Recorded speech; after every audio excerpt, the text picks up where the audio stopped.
Assalamualaikum warahmatullahi wabarakatuh. Jadi saya ada diberikan tugas untuk membuat video dan saya akan menjelaskan pengertian, tujuan, karakteristik, dan hakikat IPS. Dosen pengampu yaitu DRS Heru Pujiwenarso MSI MAP dan Muhammad Elmi MPD. Sebelumnya perkenalkan, nama saya Adistia dengan NIM 221011222216 dari PPKN kelas A1. Yang pertama, saya akan menjelaskan definisi IPS menurut para ahli. Menurut Prof. Nukman Soemetri, bahwa IPS adalah pelajaran ilmu-ilmu sosial yang disederhanakan untuk pendidikan tingkat SD, SUTP, dan LSTA. Penyederhanaan di sini mengandung arti menurunkan tingkat kesukaran ilmu-ilmu sosial yang biasanya dipelajari di universitas menjadi pelajaran yang sesuai dengan kematangan berpikir siswa-siswi sekolah dasar dan lanjutan, dan mempertautkan serta memadukan bahan aneka cabang ilmu-ilmu sosial dan kehidupan masyarakat sehingga menjadi pelajaran yang mudah dicerna. Selanjutnya yaitu menurut Muljono Cokrodipurjo, bahwa IPS adalah perwujudan suatu pendekatan interdisipliner dari ilmu sosial, yaitu IPS ini merupakan integrasi dari berbagai cabang ilmu sosial, yakni sosiologi, antropologi, budaya, psikologi, sejarah, geografi, ekonomi, ilmu politik, dan ekologi manusia yang akan diformulasikan untuk tujuan instruksional dengan materi dan tujuan yang disederhanakan agar mudah dipelajari. Selanjutnya, tujuan pendidikan IPS. Berdasarkan pada falsafah negara, maka telah dirumuskan tujuan pendidikan nasional, yaitu membentuk manusia membangun yang berpancasila dan untuk membentuk manusia yang sehat jasmani dan rohani.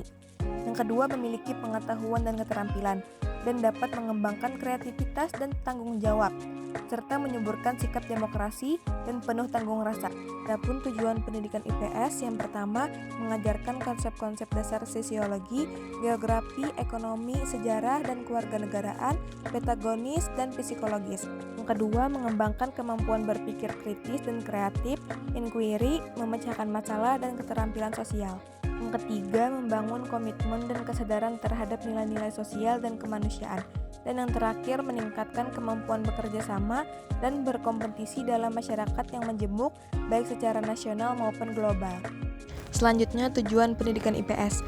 Sejalan dengan tujuan tersebut, tujuan pendidikan IPS menurut Nursid Sumaat Madja 2006 adalah membina anak didik menjadi warga negara yang baik, yang memiliki pengetahuan, keterampilan, dan kepedulian sosial yang berguna bagi dirinya serta bagi masyarakat dan negara. Sedangkan secara rinci, Omar Hamalik merumuskan tujuan pendidikan IPS berorientasi pada tingkah laku para siswa, yaitu 1. Pengetahuan dan pemahaman, 2. Sikap hidup belajar, 3. Nilai-nilai sosial dan sikap, yang keempat keterampilan. Yang terakhir yaitu karakteristik konsep dasar IPS. Ruang lingkup IPS ini tidak lain adalah kehidupan sosial manusia di masyarakat. Oleh karena itu, masyarakat inilah yang menjadi sumber utama IPS. Aspek kehidupan sosial maupun apa yang kita pelajari, apakah itu hubungan sosial, ekonomi, budaya, kejiwaan, sejarah, geografi, ataukah ilmu politik. Sebagai contoh, secara langsung kita mengamati, mempelajari, bahkan mengalami aspek kehidupan sosial yang kita sebut ekonomi, tidak terlepas dari masyarakat. Ataukah dengan kata lain, aspek ekonomi ini bersumber dari masyarakat. Pemenuhan kebutuhan pokok, kebutuhan kegiatan ekonomi seperti pedagang, proses produksi, semuanya terjadi di masyarakat.